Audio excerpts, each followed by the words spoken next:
La cucina delle ortiche, salve. Ortiche, ci farò una bella minestra di orzo perlato, eccolo qua. L'ho messo a bagno già da un po', così si ammorbidisce. Poi farò una bella base di zucca butternut del mio orto appena tagliata.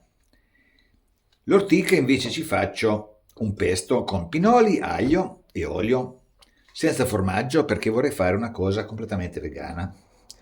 E naturalmente guanti da cucina belli spessi, non ve li dimenticate. Per l'occasione ho tirato fuori un bel tegame di coccio, dentro l'olio e il cipollotto e lasciamo stufare piano piano. Ortiche, prendo solo le punte, che sono le più tenere, così. Ortica, pianta una delle prime primaverili che vengono fuori, pianta potente, piena di energia. Io in genere lo adopero per l'orto, ci faccio dei macerati, sono di una potenza incredibile. Ogni volta che tratto le mie piante con il macerato all'ortica, le piante rinascono, risplendono. È veramente una cosa molto potente. Una pianta veramente potente. Un po' orticante, ma con i guanti superiamo. Non adoperate i guanti di lattice di casa perché non è sufficiente per trattenere l'ortica. E così via, e la laviamo tutta. Acqua bollente, ho messo un po' di sale e mettiamo giù anche le ortiche e le facciamo scottare un paio di minuti. Queste sono veramente tenerissime, faranno subito. Qua il cipollotto è pronto, giù la zucca e facciamo stufare anche la zucca insieme alla cipolla. Ortica ormai pronta, la scoliamo e la facciamo raffreddare, poi ci faremo il pesto con l'acqua di ortica, ci cuoceremo il nostro orzo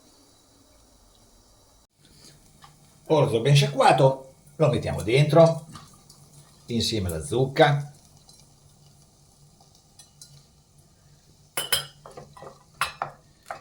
E lo lasciamo tostare un pochino insieme alla zucca e alla cipolla.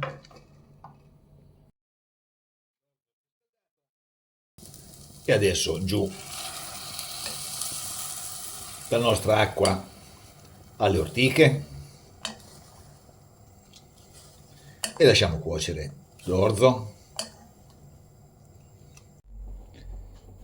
Mentre l'orzo cuoce abbiamo tutto il tempo di preparare il pesto. Mortaio, picchietti di aglio, qualche pinolo. Naturalmente il pesto lo potete fare con le mandorle, le noci, gli anacardi, con quello che preferite. Ortica, la strizziamo per bene, perché è piena d'acqua, e la mettiamo qua dentro.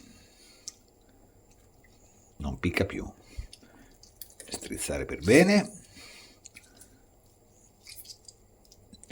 E dentro anche un po' di sale nel pesto e anche un pochino di olio, cominciamo a metterci e pestiamo, giriamo. È verde, verdissima l'ortica.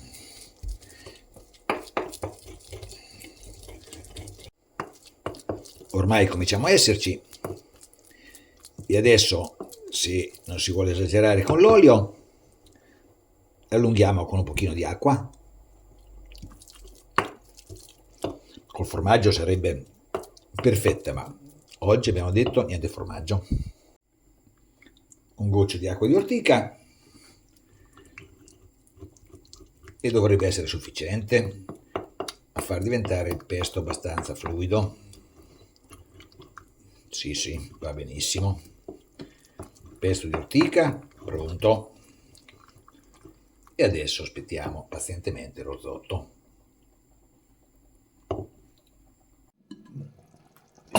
L'orzo si sta cominciando a gonfiare e a spaccare.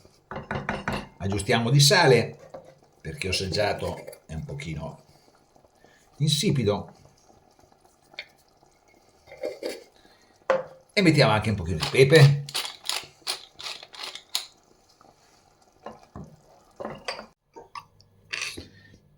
E adesso un pochino di pesto.